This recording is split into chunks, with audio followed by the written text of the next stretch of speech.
Hello, ഇന്ന് നമ്മൾ ചെയ്യാൻ പോകുന്നത് ഈ ഒരു ഫ്രോക്കിൻ്റെ കട്ടിങ് ആൻഡ് സ്റ്റിച്ചിങ് വീഡിയോ ആണ്. കട്ടിങ് ഒരു പാർട്ടായിട്ടും സ്റ്റിച്ചിങ് മറ്റൊരു പാർട്ടായിട്ടും ആയിരിക്കും ഉണ്ടായിരിക്കുക. ഇതിലുള്ള ഈ ബട്ടർഫ്ലൈ വിങ്സ് എങ്ങനെ ഉണ്ടാക്കുന്നത് എന്നതിൻ്റെ ഡീറ്റെയിൽ വീഡിയോ നമ്മൾ ഇതിന് മുന്നേ ഇട്ടിട്ടുണ്ട്. അപ്പോൾ കാണാത്തവരൊന്ന് കണ്ടു നോക്കുക കേട്ടോ.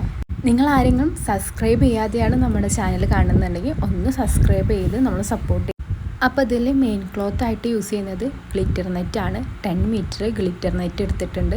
അതേപോലെ ഉള്ളിലേക്കുള്ള പ്ലെയിൻ നെറ്റും സെയിം കളറിൽ എടുത്തിട്ടുണ്ട്. അത് 5 മീറ്ററുമാണ് എടുത്തിട്ടുള്ളത്. പിന്നെ കോട്ടൺ ലൈനിങ് 1.5 മീറ്റർ, പിന്നെ സാറ്റിൻ ലൈനിങ് 1.5 മീറ്റർ.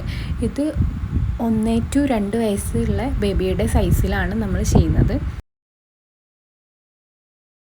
യോക്ക് പാർട്ടിൽ നമ്മൾ ലാവൻഡർ കളറിലുള്ള മെറ്റീരിയലാണ് യൂസ് ചെയ്യുന്നത്. ലാവൻഡർ കളറിലുള്ള ഗ്ലിറ്റർ നെറ്റ് 2 മീറ്ററും പിന്നെ സാറ്റിൻ ലൈനിങ്ങും നമുക്ക് 1/2 മീറ്ററുമാണ് വേണ്ടിയിട്ടുള്ളത്. അതുപോലെ തന്നെ കോട്ടൺ ലൈനിങ്ങും 1/2 മീറ്റർ. ആദ്യം തന്നെ നമ്മൾ നെറ്റിൻ്റെ കര കട്ട് ചെയ്ത് മാറ്റിയാണ്. നിങ്ങളുടെ നാട്ടിൽ എന്താ പറയാമെന്നറിയില്ല. അപ്പോൾ ആ ഒരു ഭാഗം നമ്മൾ യൂസ് ചെയ്യുന്നത് അത്ര ഭംഗിയായിരിക്കില്ല ഫ്രോക്കിലൊക്കെ. അങ്ങനെ നമ്മളത് കറക്റ്റായിട്ട് കട്ട് ചെയ്ത് മാറ്റുന്നുണ്ട്. ഈ ഒരു ഫ്രോക്കിൻ്റെ ഫുൾ ലെങ്ത്ത് വന്നിട്ട് 22 ഇഞ്ചസ് ആണ്. അതിൽ യോക്ക് പാർട്ട് വരുന്നത് 8 ഇഞ്ചസ് ആണ്. അങ്ങനെ വരുമ്പോൾ നമുക്ക് സ്കേർട്ടിൻ്റെ പാർട്ട് 14 ഇഞ്ചസ് എടുത്താൽ മതി. അതിലേക്ക് ക്യാൻ ലൈസ് കൊടുക്കുന്നതുകൊണ്ട് തന്നെ നമ്മൾ 3 ഇഞ്ചസ് സീം അലവൻസ് ആയിട്ട് എടുക്കുന്നുണ്ട്. സ്കേർട്ടിൻ്റെ പാർട്ടിലേക്ക് നമ്മളിപ്പോൾ ടോട്ടൽ എടുത്തിട്ടുള്ളത് 17 ഇഞ്ചസ് ആണ്. അതിൽ വെച്ചിട്ട് ഇനി നമ്മൾ കട്ട് ചെയ്ത് മാറ്റുന്നത് ഫ്രിൽസ് ഇടാനുള്ളതാണ്. അതിന് 4 ഇഞ്ചസ് വെച്ചിട്ട് നമ്മളൊരു 12-18 പീസോളം കട്ട് ചെയ്ത് മാറ്റുന്നുണ്ട്. അതിന് ഞാൻ 5 മീറ്റർ വിഡ്ത്തിൽ വരുന്ന 4 ഇഞ്ച് ലെങ്ത്തിൽ വരുന്ന 12 പീസസ് ആയിരുന്നു എടുത്തിരുന്നത്. പിന്നീട് നമ്മൾ അടിച്ച് കഴിഞ്ഞപ്പോൾ തികഞ്ഞില്ല. അങ്ങനെ 3 മീറ്ററും കൂടി ആഡ് ചെയ്തിട്ട് ബാക്കി കൂടി എടുക്കുകയാണ് ചെയ്തിട്ടുള്ളത്. അങ്ങനെ നമ്മൾ 4 ഇഞ്ചസ് വെച്ച് മെഷർ ചെയ്തതിൻ്റെ നമ്മൾ കട്ട് ചെയ്തെടുക്കുകയാണ് ഓരോ പീസസും. ഇതുവരെ നമ്മൾ കട്ട് ചെയ്തത് യോക്കിൻ്റെ അടിഭാഗത്തേക്കുള്ള സ്കേർട്ടിൻ്റെ പാർട്ടാണ്. അപ്പോൾ അതിൽ നമ്മൾ ഗ്ലിറ്റർ നെറ്റാണ് കട്ട് ചെയ്തിരുന്നത്. ഇനി നമ്മൾ അതിൻ്റെ ഉള്ളിലേക്ക് വെക്കാനുള്ള പ്ലെയിൻ നെറ്റ് കട്ട് ചെയ്തെടുക്കുകയാണ്. അത് നമ്മൾ 14 ഇഞ്ചസ് വെച്ചിട്ടാണ് കട്ട് ചെയ്തെടുക്കുന്നത്. ഇനി നമ്മൾ ലൈനിങ് അംബർല കട്ടിംഗ് ആണ് ചെയ്യുന്നത്. നിങ്ങൾക്ക് നോർമൽ കട്ടിംഗ് ആണെങ്കിൽ അങ്ങനെ ചെയ്യാം. ഞാൻ അംബർല കട്ടിംഗ് ആണ് ചെയ്യുന്നത്.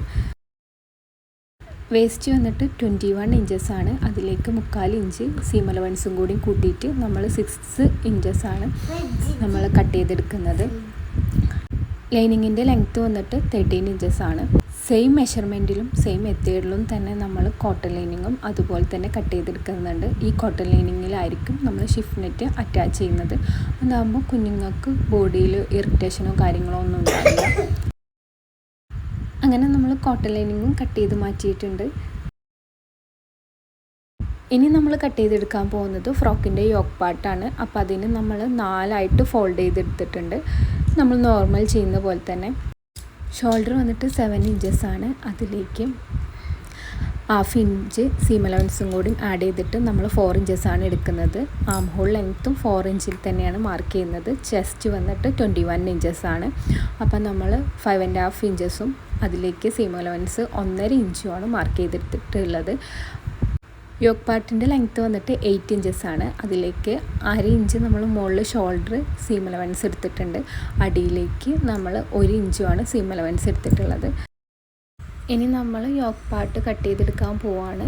അപ്പോൾ ആദ്യം തന്നെ നമ്മൾ അടിയത്തെ വശത്തുനിന്നും കട്ട് ചെയ്ത് തുടങ്ങാം. എന്നിട്ട് ആം ഹോൾ കട്ട് ചെയ്തതിന് ശേഷം മാത്രം നെക്ക് കട്ട് ചെയ്യാൻ നോക്കുക. ഫ്രണ്ട് നെക്ക് വന്നിട്ട് വി നെക്കാണ്, ബാക്ക് നെക്ക് വന്നിട്ട് റൗണ്ട് നെക്കാണ്. അപ്പോൾ നമ്മളിത് ഒരുമിച്ച് കട്ട് ചെയ്യുന്നില്ല. ജസ്റ്റ് ഫ്രണ്ടും ബാക്കും വേർതിരിച്ചെടുത്തതിൻ്റെ ശേഷമാണ് നമ്മളിത് കട്ട് ചെയ്യാൻ പോകുന്നത്. അങ്ങനെയാകുമ്പോൾ നമുക്ക് ഫ്രണ്ടും ബാക്കും വേർതിരിച്ച് കിട്ടും. എന്നിട്ട് നമ്മൾ ബാക്കത്തെ പീസ് ഒരു 1 ഇഞ്ച് വിട്ടിട്ടാണ് ഫ്രണ്ട് പാർട്ട് നമ്മൾ വെച്ച് കൊടുക്കുന്നത്. അങ്ങനെ ചെയ്യുന്നത് നമ്മൾ ഇൻവിസിബിൾ സിബ് അറ്റാച്ച് ചെയ്യാൻ വേണ്ടിയിട്ടാണ്. നിങ്ങൾക്ക് ഈ വീഡിയോ കാണുമ്പോൾ മനസ്സിലാവും. കറക്റ്റായിട്ട് മനസ്സിലാവുന്നുണ്ടെങ്കിൽ നമ്മൾ വീഡിയോ സ്കിപ്പ് ചെയ്യാതെ തന്നെ കാണാൻ നോക്കുക കേട്ടോ.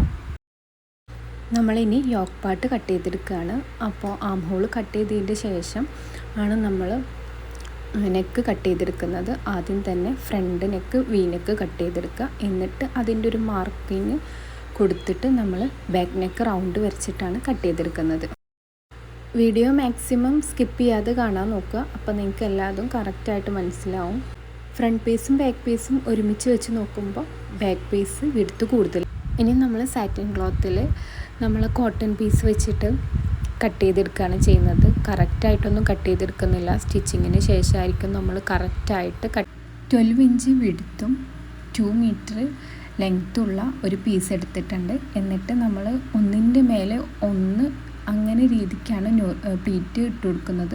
അപ്പം നമുക്ക് കറക്റ്റായിട്ട് അത് അവിടെ ഒതുങ്ങി നിൽക്കും. നമ്മൾ ലാസ്റ്റ് ഒരൊറ്റ സ്റ്റിച്ചേ കൊടുക്കുന്നുള്ളൂ. അതുകൊണ്ട് തന്നെ നമ്മൾ ഒന്നിൻ്റെ മുകളിൽ ഒന്നായിട്ട് തന്നെ മാക്സിമം നല്ല നീറ്റായിട്ട് തന്നെ ആ പ്ലീറ്റ്സ് ഇട്ട് കൊടുക്കാൻ നോക്കാം. നമ്മളിപ്പോൾ ഇട്ട് കൊടുക്കുന്ന പ്ലീറ്റ് കറക്റ്റായിട്ട് നിൽക്കാൻ വേണ്ടിയിട്ട് നമ്മൾ ഇടയ്ക്കിടയ്ക്ക് മുട്ടുസൂചി വെച്ചിട്ട് ഒന്ന് പിൻ ചെയ്ത് കൊടുക്കുക. അങ്ങനെയാകുമ്പോൾ നമ്മൾ സ്റ്റിച്ച് ചെയ്യുന്ന സമയത്ത് ഈസി ആയിരിക്കും. അല്ല നിങ്ങൾക്ക് വേണമെന്നുണ്ടെങ്കിൽ സ്റ്റിച്ച് ചെയ്യുന്ന സമയത്ത് തന്നെ ഈ പ്ലീറ്റ്സ് ഇട്ട് കൊടുത്തിട്ട് സ്റ്റിച്ച് ചെയ്യാം. ഇതുപോലെയുള്ള ഏതൊരു ഡ്രസ്സും നമ്മൾ കസ്റ്റമൈസ് ചെയ്ത് കൊടുക്കുന്നുണ്ട്. ഏത് ഏജ് ഗ്രൂപ്പുകാർക്കും നമ്മൾ ചെയ്ത് കൊടുക്കുന്നുണ്ട്. അപ്പോൾ നിങ്ങൾക്കും ഇതുപോലെയുള്ള ഡ്രസ്സസോ എന്തെങ്കിലും കസ്റ്റമൈസ് ചെയ്യണമെന്നുണ്ടെങ്കിൽ നമ്മളെ കോൺടാക്റ്റ് ചെയ്യുക. വാട്സപ്പ് നമ്പർ ഞാൻ കമൻറ്റ് ബോക്സിലോ അല്ലെങ്കിൽ വീഡിയോൻ്റെ താഴെയോ കൊടുത്തേക്കാം.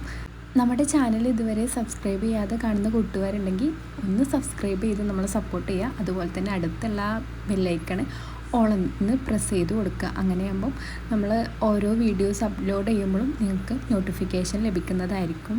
നിങ്ങൾക്ക് ഇനി എന്തെങ്കിലും ഡൗട്ടോ കാര്യങ്ങളോ ഉണ്ടെങ്കിൽ ഒന്ന് കമൻറ്റ് ചെയ്യുക. അതുപോലെ തന്നെ നിങ്ങളെ വിലപ്പെട്ട അഭിപ്രായങ്ങൾ നമ്മൾ കമൻറ്റ് ചെയ്തൊന്ന് അറിയിക്കുക. ഇതിൻ്റെ സ്റ്റിച്ചിങ് വീഡിയോ നെക്സ്റ്റ് പാർട്ടായിട്ടായിരിക്കും നമ്മൾ അപ്ലോഡ് ചെയ്യുന്നുണ്ടാവുക. 2 ദിവസത്തിൻ്റെ ഉള്ളിൽ നമ്മൾ അപ്ലോഡ് ചെയ്യുന്നതായിരിക്കും. അപ്പോൾ നെക്സ്റ്റ് വീഡിയോ ആയിട്ട് കാണാം.